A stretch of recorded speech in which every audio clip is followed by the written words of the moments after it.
Hey, welcome to the Osmosis Daily Report on the coronavirus pandemic. I'm Dr. Rishi Desai, and I'm the Chief Medical Officer at Osmosis. I'm also a pediatric infectious disease physician, and I used to work at the CDC, and I did viral disease outbreak research while I was there. And what I wanted to talk today about is medications, specifically chloroquine, hydroxychloroquine, and azithromycin. These have been in the news quite a bit, and there are studies on these medications that have been talked about, and I thought we could go through those studies really carefully together. Now, just as way of background, chloroquine is an anti-malarial drug. That's how it's usually thought of. Hydroxychloroquine is used in a number of settings, including as an anti-inflammatory for folks with rheumatologic conditions. And azithromycin is a really common antibiotic that's used for things like pneumonia. So there's this paper, it came out called A Breakthrough in Chloroquine, and it really looked at patients with COVID-19. And there's a key paragraph I just want to highlight for you right here. It says, thus far, results from more than 100 patients have demonstrated that it's superior to controlled treatment. They don't say what controlled treatment was exactly. They said it was better in dealing with pneumonia from the standpoint of lung imaging, so like chest x-ray or chest CT, promoting virus negative conversion, so getting rid of the viral RNA from your body, and then shortening the disease course, so people essentially got better quicker. Now again, they don't say what the drug dose was, how long they used it for, any of those kind of things, but this is a pretty profound statement, right? In 100 patients, they're generally saying that this is what they observed. Now there's a second study that I want to cover. This one's on hydroxychloroquine, and this one they looked at a randomized clinical trial of using hydroxychloroquine for folks with COVID-19. Let's go down to the results or the methods, how they did this. So here's the key part. They took 62 folks, they randomly assigned them to two groups, and they gave everybody standard treatment, and they defined that as oxygen, antiviral agents, which is really interesting because we're trying to study an antiviral agent, so if everybody's getting other ones, you'd want to know which ones everybody was getting in the study, and antibacterial agents, so things like antibiotics, again, which ones were they giving to everybody, and immunoglobulin, with or without steroids. So essentially, these folks are getting lots of different therapies already at baseline. And then on top of that, they gave some folks, about half the folks, the hydroxychloroquine treatment on top of that. And when the dose they used here was 400 milligrams daily or 200 milligrams twice a day. So, and they did that for 5 days. So that's an interesting model where you're getting a lot of treatment for everybody, and it's nebulous, right? It doesn't really say what antiviral they used or what antibiotic they used. But on top of that, you're giving another medication that you think might have an antiviral effect. And here are the results, a clear difference, right? So you see 80% or 80.6% on the hydroxychloroquine had improvement versus in the control group, you saw only about 55% had improvement. So that's a big difference.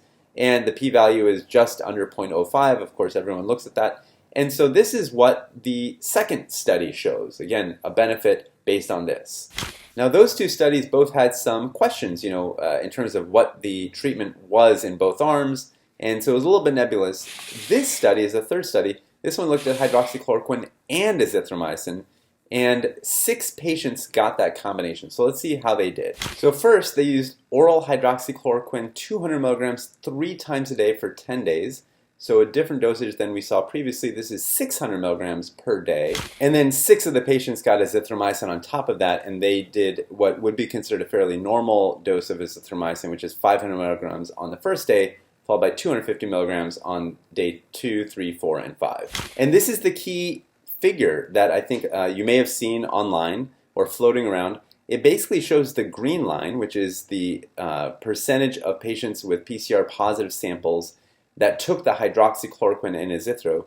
So the percentage of people that have positive samples really falling to 0% on day 5 and then staying there on day 6. And you can see how that compares to hydroxychloroquine alone, which is the middle bluish line, and then really the control, which is the top black line. In other words, by day 5 and day 6, you saw none of the 6 individuals have any of the viral RNA detectable anymore. Now next, another study was done looking at the same exact combination, hydroxychloroquine, 600 milligrams total in a day, 203 times, and azithromycin. So same dosing and same duration of treatment. So in this case, they found no evidence of rapid antiviral clearance. So let's take a closer look at this paper now. And you can see they looked at 11 consecutive patients. So the previous one had 6 patients on that combination. This one has 11 patients. So still small groups on both sides. And they used the same combination that we just reported. And they do reference that previous paper. That was Gautret et al. Is the previous paper we just talked about. And immediately you can see that this one had a different outcome. They say within 5 days, one of the patients died, 2 were transferred to the ICU, and one of the patients on this combination had to be stopped on this medication combination because they had QT prolongation. Essentially what that means is that the heart is getting some toxicity from the medication and it's causing a change in the way electricity is conducted through the heart. So it's a pretty serious complication. They have to stop the medications as a result of it. And just to compare apples to apples a little bit more, they go on to say, of the 10 individuals they were able to swab, remember 1 person died in this study, 8 out of those 10 people were still positive at day 5 and 6 after the treatment initiation. So in the previous study, we showed 0 out of 6 had viral RNA at that point. And here they're showing 8 out of 10 still do. So really quite different outcome. So given this situation, the question arises, would you as a physician give hydroxychloroquine and azithromycin to a patient?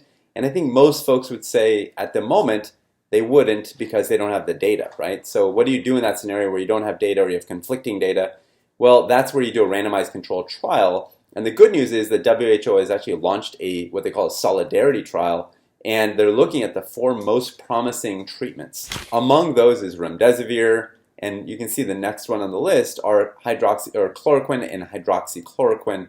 They're also looking at ritonavir and lopinavir, as well as a combination of ritonavir and lopinavir with interferon beta. And this is the key. They're saying very clearly to get robust results from the study, several thousands of patients will need to be recruited so that we don't make a mistake in thinking that something is a really good option or that something's a bad option. We just need to figure it out, and this is what the study is about. So I hope you enjoyed that. Again, thanks for tuning in. Hit the red subscribe button and the bell icon to get daily updates. Also check out osmosis.org/COVID-19 for all of our resources. Remember, do your part to raise the line and flatten the curve. We're all in this together. Thank you.